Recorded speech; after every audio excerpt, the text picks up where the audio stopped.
Hi friends, welcome to our channel Telugu info media. చోళులు ఇంకా ఇప్పటికీ ఉన్నారంటే అవునని కొందరు భావిస్తారు.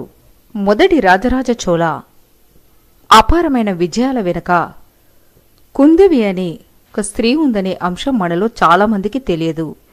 యుగానికి ఒక్కడు అనే సినిమాలో 1279లో జరిగిన యథార్థ ఘటనల ఆధారంగా ఆ సినిమాను తీయడం జరిగింది. అప్పట్లో పాండ్యులకు చోళులకు మధ్య వైరం అనేది ఉండేది. చోళులు శైవులుగాను, పాండవులు వైష్ణవులుగాను ఉండేవారు. ఈ ఇరు వర్గాల మధ్య తీరని వైరం అనేది ఉండేదని చారిత్రక ఆధారాల ప్రకారం తెలుస్తుంది. పాండ్యులు చోళులపై దండెత్తి అందర్నీ చంపుతారు. అయితే చోళ యువరాజు కొంతమంది అనుచరులతో తప్పించుకొని పారిపోతాడు. ఇది చరిత్రలో జరిగిన యథార్థ గాథ. దీంతో ఇప్పటికీ చోళులు ఎక్కడో ఒక దగ్గర ఉన్నారని కొందరు భావిస్తారు. యుగానికి ఒకటి సినిమాలో చోళ యువరాజు కొంతమంది అనుచరులతో కలిసి అడవుల్లో పారిపోతారు. అయితే వారు పారిపోయే ముందు పాండ్యుల యొక్క కులదైవమైన ఒక విగ్రహాన్ని తీసుకుని వెళ్లడం జరుగుతుంది. ఆ తర్వాత పాండ్యులు ఆ చోళ యువరాజును పట్టుకోవడానికి ఎన్నో విధాలుగా ప్రయత్నిస్తారు. పాండ్యులకు చిక్కకుండా ఉండడానికి చోళులు వారిని చేరాలంటే ఎన్నో రకమైన అడ్డంకులను పెట్టడం అనేది జరుగుతుంది. దీనికి సంబంధించిన అంశాలనేవి యుగానికి ఒకటి సినిమాలో ఎంతో ఇంట్రెస్టింగ్గా ఉంటాయి. మీరు కనుక ఈ మూవీని చూసుండకపోతే తప్పకుండా ఆ మూవీని చూడగలరు. ఒక యుద్ధం కూడా ఓడిపోని మహావీరుడు రాజరాజ చోళుడు భారతదేశ చరిత్రలో ప్రత్యేక స్థానాన్ని సంపాదించుకొని అతడి కీర్తి నలుదిక్కుల వ్యాపింపచేశాడు. భారతీయ చరిత్రలో ఎన్నటికీ చెరిగిపోని ముద్ర సొంతం చేసుకున్నాడు. విజయాలయ చోళతో ప్రారంభమైన చోళుల ప్రస్థానం మూడో రాజేంద్ర చోళతో క్షీణదశకు చేరి అంతరించడం జరిగింది. చోళ సామ్రాజ్యం 13వ శతాబ్దం వరకు ప్రధానంగా దక్షిణ భారతదేశాన్ని పరిపాలించిన తమిళ సామ్రాజ్యం. ఈ సామ్రాజ్యం కావేరీ నది పరివాహక ప్రాంతంలో పుట్టి దక్షిణ భారతదేశం అంతటా విస్తరించింది. కరికాల చోళుడు, రాజరాజ చోళుడు, రాజేంద్ర చోళుడు, కులుత్తుంగ చోళుడు చోళ రాజుల్లో ప్రముఖులు. చోళ సామ్రాజ్యం 10, 11, 12 శతాబ్దాల్లో చాలా ఉచ్చస్థాయికి చేరింది. మొదటి రాజరాజ చోళుడు అతని కుమారుడు రాజేంద్ర చోళుడు కాలంలో చోళ సామ్రాజ్యం ఆసియా ఖండంలో సైనికంగా, ఆర్థికంగా, సాంస్కృతిక పరంగా ఎంతో అభివృద్ధిని పొందింది.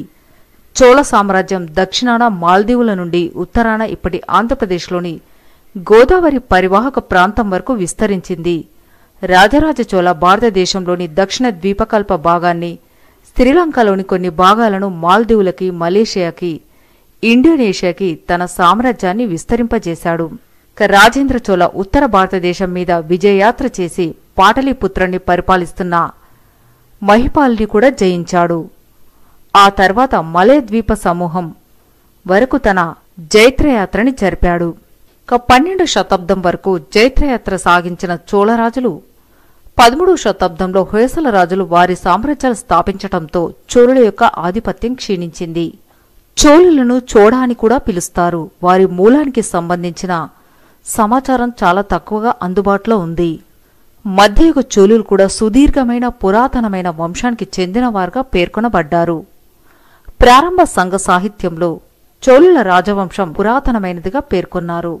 క్రీస్తుపూర్వం 3వ శతాబ్దానికి చెందిన అశోకుడి శాసనాలలో చోళులను దక్షిణాదిలో ఉన్న పొరుగు దేశాల్లో ఒకటిగా పేర్కొన్నాడు.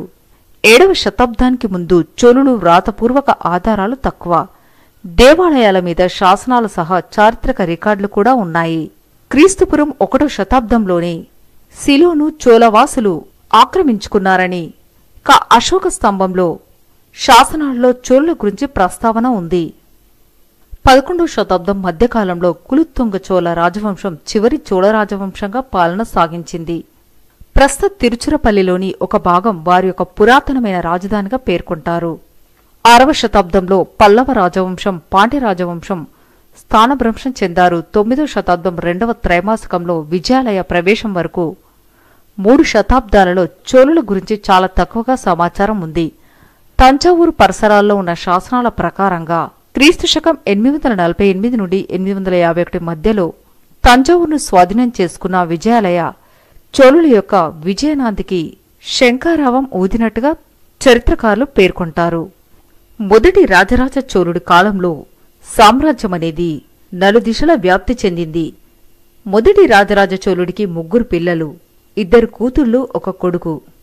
రాజరాజ చోళ అనంతరం రాజేంద్ర చోళ సింహాసనాన్ని అధిష్ఠించాడు. ఇక మొదటి రాజరాజ చోళ అతడి తండ్రి పరాంతక చోళ మరణం అనంతరం అతడి పినతండ్రి ఉత్తమ చోళుడు రాజ్యాధికారాన్ని అప్పగిస్తారు. ఇక ఉత్తమ చోళుడి యొక్క మరణం అనంతరం మొదటి రాజరాజ చోళ అధికారాన్ని చేపడతాడు. మొదటి రాజరాజ చోళ పరిపాలన అనేది ఎంతో గొప్పగా ఉండేదని చరిత్రకారులు పేర్కొంటారు. తన పరిపాలన కాలంలో పన్నినటువంటి ఎన్నో రకాల యుద్ధ వ్యూహాలనేవి, ముఖ్యంగా నావికా దళానికి సంబంధించిన యుద్ధ వ్యూహాలనేవి ఇప్పటికీ కొన్ని దేశాల వారు అలాంటి యుద్ధ వ్యూహాలనే ఆచరించడం ఆశ్చర్యాన్ని కలిగించే అంశం. తన పరిపాలన కాలంలో మలేషియా, మాల్దీవులు, శ్రీలంక, ఇండోనేషియా, తమిళనాడు, కేరళ, చేరా, ఉత్తరాన చాళుక్య రాజులను ఓడించి రాజ్యాధికారాన్ని విస్తరింపచేశాడు. చోళుల రాజ్యంలో కొంతమంది రాజులు తక్కువ వర్ణాల వారిని బానిసలుగా తెచ్చి కావేరి కట్ట నది తీరంలో సంవత్సరాల పాటు నిర్బంధించి బానిసలుగా పనిచేయించారని కొన్ని విమర్శలు కూడా ఉన్నాయి. బహుభార్యత్వం అనేది అప్పట్లో అమల్లో ఉండేది. రాజరాజ చోళకు కూడా 11 మంది భార్యలు ఉండేవారని అంటారు. రాజరాజ చోళ సామ్రాజ్యాన్ని విస్తరింపచేయడానికి ముఖ్య కారణం అతడి సోదరి కుందవి అని పేర్కొంటారు చాలామంది. ఒక్కసారి చోళుల యొక్క వంశానికి సంబంధించిన కొందరు రాజుల గురించి పరిశీలిస్తే 1వ పరాంత చోళునికి 3 కుమారులు. మొదటి కుమారుడైన రాజాదిత్యుడు యుద్ధంలో మరణించటం వలన 2వ కుమారుడైన కందరాదిత్యుడు రాజవుతాడు. అతడికి మలి వయసులో పుట్టిన కుమారుడు మధురాంతక ఉత్తమ చోళుడు. కందరాదిత్యుని అనంతరం అతని కుమారుడు పసివాడు కనుక అతడి సోదరుడైన అరింజయ చోళుడు రాజ్యాధికారాన్ని చేపడతాడు. అరింజయ చోళుడి మరణం అనంతరం అతడి కుమారుడైన 2వ పరాంతక చోళుడు సింహాసనాన్ని అధిష్ఠించాడు. ఇతడికి ఆదిత్య కరికాలుడు, అరుల్ మొలివర్మ అనే కుమారులు, కుందావి అనే కుమార్తె ఉన్నారు.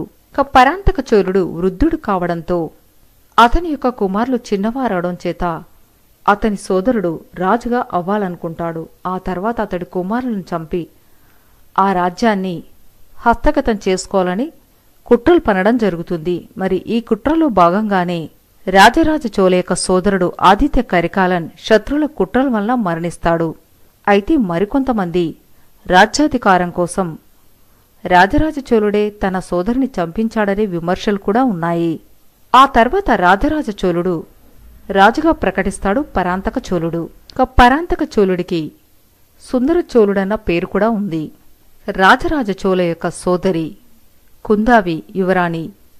రాజరాజ చోళుని యొక్క గంట గురించి మనమందరం అద్భుతంగా చెప్పుకుంటాం గాని ఆయన చిన్నతనం నుండి ఆయన వెంటనే వెన్నంటి ఉంటూ అన్నింట తానే తమ్ముణ్ణి తీర్చిదిద్దిన ఆయన అక్క కుందావి ఉందని మనలో చాలామందికి తెలియదు. తమ్ముడికి రాజ్యపాలనలో అన్ని మర్మాలు తెలియజేస్తూ ధర్మ ప్రచారాన్ని కొనసాగిస్తూ చిక్కు సమస్యల్లో రాజ్యం చిక్కుకున్నప్పుడు ఆమెయే అనేక కీలక నిర్ణయాలు తీసుకునేదని, తమిళనాడు తంజావూరులో కావేరీ నది తీరాన అత్యంత పెద్దదైన శైవ ఆలయాన్ని కట్టించటంలో ఆమె పాత్ర ఉందని అంటారు. తన సోదరి కుందావి అంటే కూడా రాజరాజ చోళునికి అత్యంత ప్రేమ, అభిమానం. అందుకని తన కుమార్తె కూడా ఆమె పేరునే పెట్టుకున్నాడు రాజరాజ చోళుడు. రాజరికంలో అంతఃపుర స్త్రీలు పర్దాల చాటున ఉంటూ విలాసవంతమైన జీవితం గడుపుతారనే అపోహకు ఆమె కథ పూర్తి విరుద్ధం. చుట్టుపక్కల ఉండే దేశాలతో సయుద్ధాలు, యుద్ధ నిర్ణయాలు జరిపేటప్పుడు కూడా ఆమె నిర్ణయాలే చెల్లేవి. అప్పట్లో ఎందరెందరో సామంతరాజులు మరియు ఇతర రాజులు కూడా తమ కుమార్తెలను ఆమె వద్దకు పంపేవారు. ఆమె దగ్గర యుద్ధ విద్యలు నేర్చుకోవడానికి ఎంతోమంది యువరాణులు ఆసక్తి చూపేవారు. అందచందాలతో పాటు అమిత జ్ఞాన సంపత్తి ఆమె సొంతం. ఎత్తులకు పై ఎత్తులు వేయడంలోనూ ఇతర రాజులను తమ్ముడి చేయడంలోనూ ఆమెదే అత్యంత కీలక పాత్ర. శైవ నాయనార్లు శివుణ్ణి కీర్తించిన సాహిత్యాన్ని అంతటినీ సేకరించి పొందుపర్చేలా చేసి ఆ అమూల్య సాహిత్యం ఈనాటికి మనకు అందుతుంది అంటే అది ఆమె యొక్క చలవయనే చెప్పుకోవచ్చు. చరిత్రలో తన తమ్ముడికి అత్యంత గొప్ప స్థానాన్ని కట్టబెట్టి తాను మాత్రం తెరవెనుకే మిగిలిపోయిన రాజకుమారి కుందావి. రాజ్యంలో శాంతి ఉండాలంటే అన్ని మతాలను సమానంగా చూడాలని జైన, శైవ, వైష్ణవ ఆలయాలకు కూడా అనేక వస్తువులు అందిస్తూ విశేష పాలనకు ఆమె తెరతీసింది. కుందావి కేవలం రాజకీయ చదరంగంలోనే కాదు, అనేక విద్యలు తెలిసిన విజ్ఞాని. సంగీత సాహిత్యంలోనూ వీణా వాదనలోనూ ఆమెకు అత్యంత నేర్పు ఉండేది. అలాగే తన తమ్ముడికి తగ్గ ఇల్లాలు ఎలా ఉండాలని ఆలోచించి ఆమె తన సోదరికి తగ్గ ఇల్లాలని వెతికి ఆమెను అత్యంత ప్రావీణ్యురాలుగా తీర్చిదిద్ది సోదరునికిచ్చి వివాహం చేసింది. అనునిత్యము అటు పాండ్యులు, ఇటు శ్రీలంక, అటు చాళుక్యులతోనూ, మరోవైపు చేర సామ్రాజ్యంతో జరిపే పోరులో అనేక ఎత్తులకు పై ఎత్తులు వేసి తమ్ముణ్ణి విజయలక్ష్మి వరించేటట్టు చేసింది కుందావి. తన తమ్ముడికి ముమ్మడి చోళ అనగా 3 ప్రాంతాలకు రాజు అనే బిరుదాన్ని అందేటట్టు చేసిన ఘనత ఆమెదే.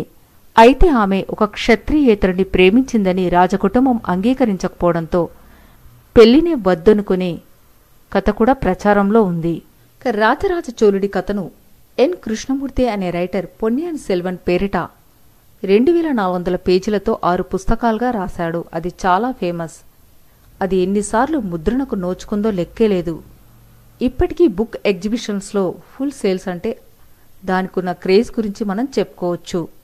1970లో రాజరాజ చోళ చిత్రాన్ని తీసేటప్పుడు కుందావి అంతటి గొప్ప పాత్రను అసామాన్యంగా పోషించేందుకు ఎవరిని తీసుకోవాలా అని నిర్మాత దర్శకులు తర్జన భర్జనలు పడేటప్పుడు నటుడు శివాజీ గణేశన్ కుందావి పాత్రకు రాచరికపు టీవీతో పాటు సంగీతం కూడా తెలిసి ఉండాలి కాబట్టి ఈశ్వర్లక్ష్మి అయితే బాగుంటుందని సూచించాడట.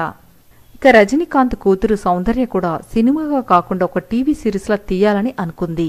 పొన్నియిన్ సెల్వన్ అనే ఈ కథ వీక్లీగా వచ్చేది. మరి ఆ రోజుల్లోనే 1,00,000 కాపీలనేవి అమ్ముడయ్యేవట. ఎంజీఆర్ కూడా ఈ సినిమా తీయాలని అనుకున్నాడు, కానీ అది కూడా వర్కౌట్ కాలేదు. మణిరత్నం 2019 ఏప్రిల్లో ఈ సినిమా గురించి ప్రయత్నాలు ప్రారంభించాడు. అమితాబ్ బచ్చన్, ఐశ్వర్యరాయ్ అగ్ర నటీనటులతో ఈ సినిమాకి రూపకల్పన చెయ్యాలని అనుకున్నప్పటికీ అది ఎంతవరకు సక్సెస్ అవుతుందో వేచి చూడాల్సిందే. ఇక ఇందులో కుందావి పాత్రకు కీర్తి సురేష్ను కూడా ఎంపిక చేసే అవకాశాలు అధికంగా ఉన్నట్టు అప్పట్లో వార్తా కథనాలు రావడం జరిగింది. రాజేంద్ర చోళుడు, మొదటి రాజేంద్ర చోళుడు 1014 నుండి 1044 వరకు ప్రాచీన భారతదేశాన్ని పరిపాలించాడు. ఈయనకు గంగైకొండ, కడారంకొండ, పండిత చోళ అనే బిరుదులు కూడా ఉన్నాయి. భారతదేశాన్ని పాలించిన గొప్ప పాలకుల్లో ఒకటిగా ఆయనను చరిత్రకారులు పరిగణిస్తారు. 1014లో సింహాసనాన్ని అధిష్ఠించాడు. ఇతని పరిపాలనలో చోళ సామ్రాజ్యం ఉత్తర భారతదేశంలో గంగానది తీరం వరకు, హిందూ మహాసముద్రం దాటి పశ్చిమానికి ఆగ్నేయ ఆసియా వైపుకు విస్తరించింది. అందుకని ప్రాచీన భారతీయ రాజ్యాల్లో బలమైన వాటిలో ఒకటిగా పరిగణించబడుతుంది. తన జైత్రయాత్రలో భాగంగా శ్రీలంక, మాల్దీవులు జయించాడు. అంతేకాక మలేషియాలో శ్రీ విజయ, ఆగ్నేయ ఆసియాలోని దక్షిణ థాయిలాండ్, ఇండోనేషియా మీద కూడా దాడులు చేశాడు. థాయిలాండ్, కంబోడియా రాజ్యానికి చెందిన ఖమేర్ ప్రాంతాల నుంచి కూడా కప్పాన్ని వసూలు చేశాడని చరిత్రకారులు పేర్కొంటారు. ప్రస్తుత బెంగాల్, బీహార్ రాష్ట్రాల్లో విస్తరించి గౌడ సామ్రాజ్యాన్ని పరిపాలిస్తున్న మహిపాల్ని కూడా ఓడించి తన విజయాల గుర్తుగా గంగైకొండ చోళుడుగా బిరుదుని పొందాడు. గంగైకొండ చోళాపురం అనే కొత్త రాజధానిని కూడా నిర్మించాడు. తిరువలంగాడు, తిరుమలై శాసనాలు ఇతడి విజయాల గురించి వర్ణిస్తాయి. ఆయన తర్వాత అతడి కుమారుడు రాజాదిరాజు విజయరాజేంద్ర అనే పేరుతో రాజ్యాన్ని పరిపాలించాడు. మొదటి రాజేంద్ర చోళుడి యొక్క తండ్రి మొదటి రాజరాజ చోళుడు, తల్లి తిరుభువన మదేవియార్. ఆయన తన బాల్యంలో ఎక్కువ భాగాన్ని పాలరాయిలో గడిపాడు. ఆయన అత్త కుందావి మొదటి రాజరాజ చోళ యొక్క సోదరి. ముత్తవ్వ సెంబియన్ చేతిలో పెరగడం జరిగింది. క్రీస్తు శకం 1012లో ఆయన సహాయ రాజప్రతినిధిగా పనిచేశాడు. క్రీస్తు శకం 1018లో మొదటి రాజేంద్ర చోళుడు తన పెద్ద కుమారుడైన రాజాదిరాజ చోళుని యువరాజుగా ప్రకటించాడు. మొదటి రాజరాజ చోళుడి యొక్క మరణం మాత్రం ఇప్పటికీ ఒక వీడని మిస్టరీగానే మిగిలిపోయింది. చరిత్రలో చెరిగిపోని ముద్రను సొంతం చేసుకున్న మొదటి రాజరాజ చోళుడి యొక్క మరణం వెనుక అంతుపట్టని మిస్టరీ ఉంది. అతడి మరణానికి అతడి కుమారుడు లేదా శ్రీలంక నుండి వచ్చిన ఒక యువతి కారణంగా మరణించారని కొందరు చరిత్రకారులు పేర్కొంటారు. మొదటి రాజరాజ చోళుడు శ్రీలంకలోని కొన్ని ప్రాంతాలను జయించి శ్రీలంకని పరిపాలిస్తున్న మహిందని ఓడించడంతో మహింద మొదటి రాజరాజ చోళుణ్ణి ప్రత్యక్షంగా ఎదుర్కొనే ధైర్యం లేక తన రాజ్యంలోని ఒక మహిళను మొదటి రాజరాజ చోళ యొక్క ఆస్థానానికి పంపిస్తాడు. ఆ యువతి అనతి కాలంలోనే తన యొక్క నైపుణ్యంతో మొదటి రాజరాజ చోళుడి యొక్క ఆస్థానంలోకి అడుగు పెడుతుంది. ఆ తర్వాత ఆమె మొదటి రాజరాజ చోళుణ్ణి బృహదీశ్వర ఆలయంలోని 5వ అంతస్తుపై నుండి తోసివేసిందని, అందువల్ల రాజు మరణించాడని అంటారు. ఇక ఆ ఆలయంలో శివలింగం ప్రతిష్ఠించడానికంటే ముందే మహారాజు మరణించాడని, ఆ తర్వాత ఆలయ నిర్మాణాన్ని పూర్తి కావించి అందులో శివలింగాన్ని మొదటి రాజేంద్ర చోళుడు ప్రతిష్ఠించాడని చరిత్రకారుల యొక్క కథనం. ఆ తర్వాత మొదటి రాజేంద్ర చోళుడు తన యొక్క రాజధానిని గంగైకొండ చోళాపురానికి మార్చడం జరిగింది. అక్కడ బృహదీశ్వర ఆలయాన్ని పోలిన మరో ఆలయాన్ని నిర్మింపచేశాడు మొదటి రాజేంద్ర చోళుడు. మొదటి రాజేంద్ర చోళుడు ఆ తర్వాత శ్రీలంక మీద దాడి చేసి మొత్తం ద్వీపాన్ని స్వాధీనం చేసుకున్నాడు. సింహళ రాజు కిరీటాన్ని చేజిక్కించుకొని సింహళ రాజైన 5వ మహిందాని ఖైదీగా తీసుకుని చోళ దేశానికి తరలించాడని, ఇక 5వ మహిందా గంగైకొండ చోళపురంలోని చెరసాల్లో మరణించాడని అంటారు. ఈ విధంగా చోళుల సామ్రాజ్యం అనేది 13వ శతాబ్దం వరకు దిగ్విజయంగా కొనసాగింది.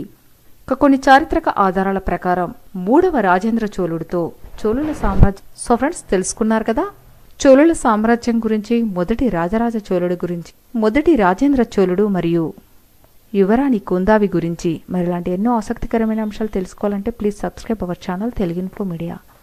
Thanks for watching.